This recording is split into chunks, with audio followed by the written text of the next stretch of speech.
Folks, welcome back to another episode of Coffee, Tea, and Crime. Today we're going to look at the Wolf Family Massacre, Turtle Lake, North Dakota.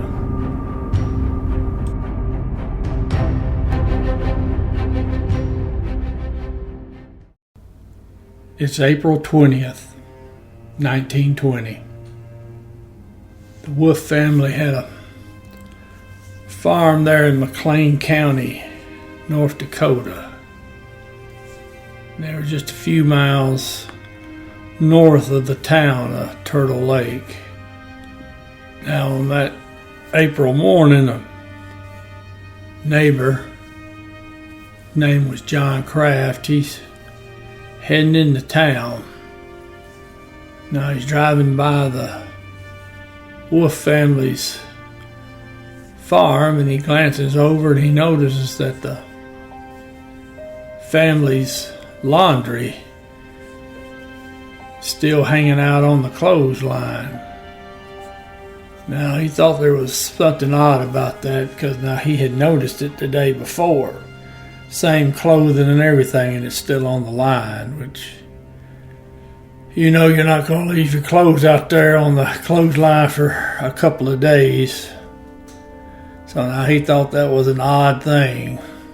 So he drove onto the property, and he's walking through the farmyard, and he's heading towards the house. Now, as he's heading to the house, he hears some sounds, and it's the pigs rooting in the barn. And in fact, the noise that the pigs were making made him change his mind about going into the house, so he went to the barn. Now he steps into the barn, and the first thing he sees is the bodies of Jacob Wolf and two of his daughters. Now they were half covered with dirt and hay. Now he turns around, he goes to the house, and I'll give him a lot of credit because now I think if I'd have seen 3 dead bodies in the barn, I think that'd have been all the investigating I would do. I sure would have went and got some help. But either way, he heads into the house. Now there's a trap door goes from the house into the basement area, and he looks down through the hole there of the trap door, and he sees 5 more bodies, all bloodied and mangled. Now he goes through the rest of the house, and he finds a 8-month-old baby. Now the little baby, she's still alive, and that's the only family member left of the Wolves. Now most of this story I'm telling comes directly from an article written by a reporter with the Tribune.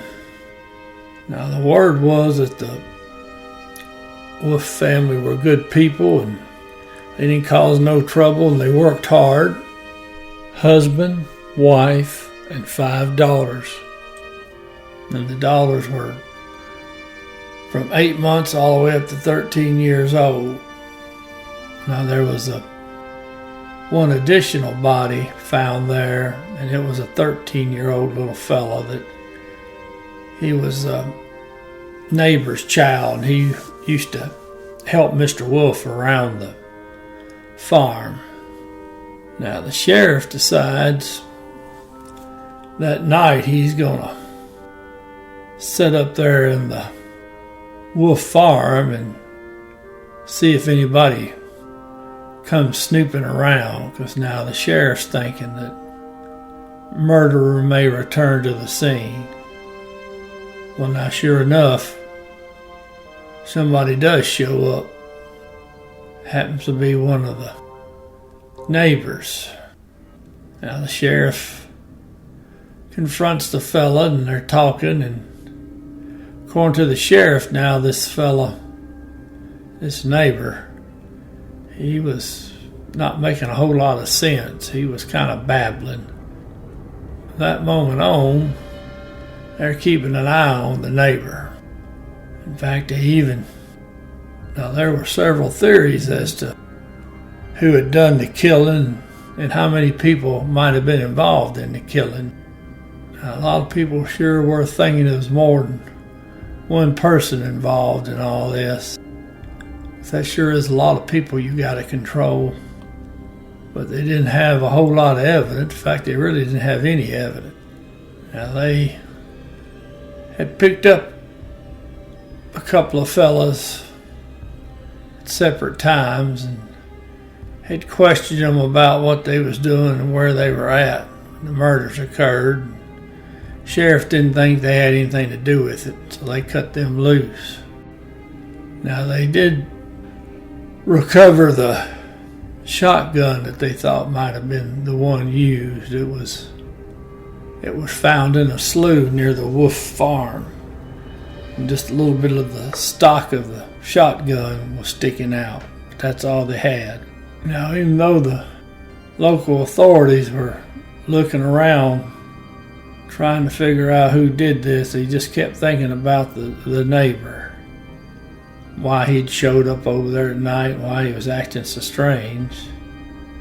Now, there was a story, don't know if it was true, that this neighbor and Mr. Wolf had gotten into it over a issue with livestock.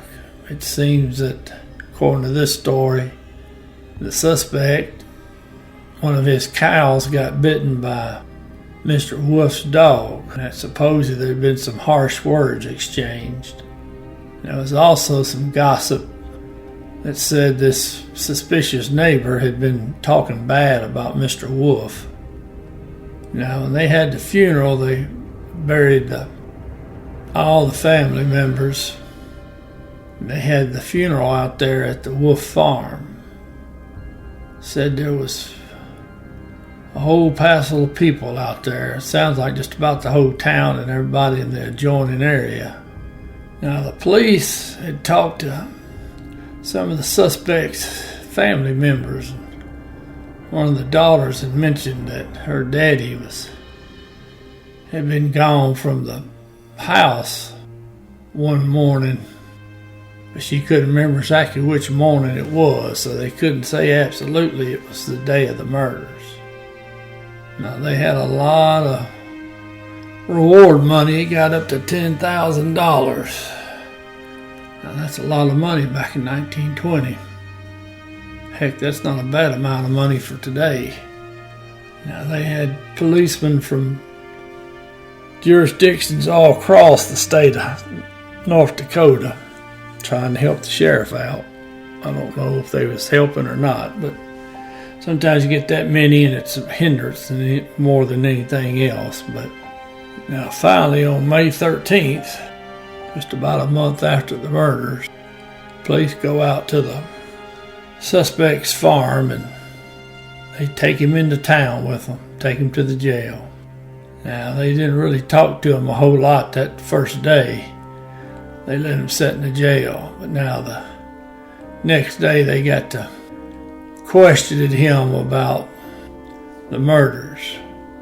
Now, the suspect, he just kept telling them that he didn't do anything. He was innocent.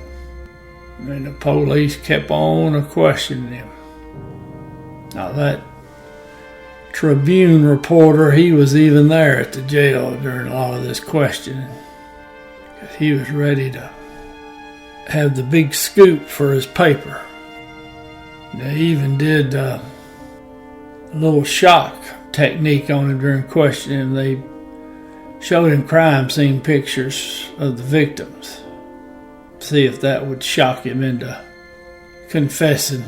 So they kept showing him the pictures and talking to him, and allegedly he went on and confessed. Now, according to his confession, he walked over to the Wolf farm because one of the Wolf's dogs had bitten one of his cows, and he was wanting some money for damages to his cow. Now, during this argument, Mr. Wolf told the suspect he had to leave his place, and the suspect said he wouldn't do it.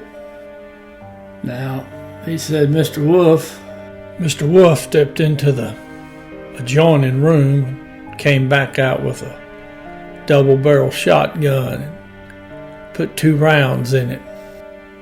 But now, according to the suspect, they got to fighting over the shotgun Mr. Wolf had. And he said that during the struggle, the gun discharged. I don't know if it's both barrels at the same time or one at a time, but anyways, those 2 shots went off, and one of them killed Miss Wolf, and the other killed the little farmhand. That does sound kind of fishy. Now the suspect goes on and says that Mr. Wolf, he fled there across the property. The suspect somehow or another knew that Mr. Wolf kept ammo in a dresser drawer there inside the house. So he got out some more shotgun shells and he hunted down Mr. Wolf and he shot him in the back. And then Mr. Wolf went down, so the suspect walked up to him and shot him again at close range. Now he said 2 of the daughters ran to the barn. The suspect claimed he went in there and killed both of them. The suspect said that there was still the 3 daughters that were inside the house, and they were hollering and screaming, so he went back in the house and he killed 2 of them with the shotgun and killed the 3rd one with a hatchet. He said he dragged Mr. Wolf's body to the barn beside the bodies of 2 of the daughters and covered them with some hay. And then he took the rest of the bodies, the ones that was inside the house, and he pushed them, the 5 bodies in the house, into the cellar. And they asked him why didn't he kill the little baby, and he said because he didn't go into the other room. So I don't know if that means he didn't know there was another child in the house, or he didn't want to go into that part of the house, or what. Now the suspect was swearing though that the first 2 rounds that come out of that double-barrel shotgun, that was accidental. Now he told the police that he didn't know what he was doing. He said his memory's kind of hazy. Now allegedly the district judge that heard the case was talking to the suspect, and he told the suspect, he says, now you don't have to plead guilty and go off to prison. If you want to plead not guilty, you can. And said if you want a lawyer, we'll get you a lawyer. Suspect wouldn't do it. Suspect just told the judge, I just want to get this over with so I can go on and go to prison. Now he was sentenced to life. Now he would die about 4 or 5 years after he got into prison. I believe it was appendicitis. Now it's interesting, on his deathbed, suspect said, my eyes have seen, but my hands are clean. Now there's talk that maybe that confession from the suspect was coerced. Maybe he really didn't do it. Maybe he was trying to cover for somebody else, just take the rap. I don't know who in the world that would be. So I sure don't know if I'd want to take 8 counts of murder for somebody. But other than his confession, they really didn't have anything, so that's definitely a possibility. But we will never know, and I don't see how we'd ever figure it out. Because there is some talk that some of the things in his confession didn't match up to the crime scene, which that's how you're supposed to judge whether somebody's giving you a true confession or not. That's why you should not advertise what evidence you got in a case to the public, because then you don't know if somebody that's confessing, do they know these facts because they were there, or do they know these facts because they read the paper?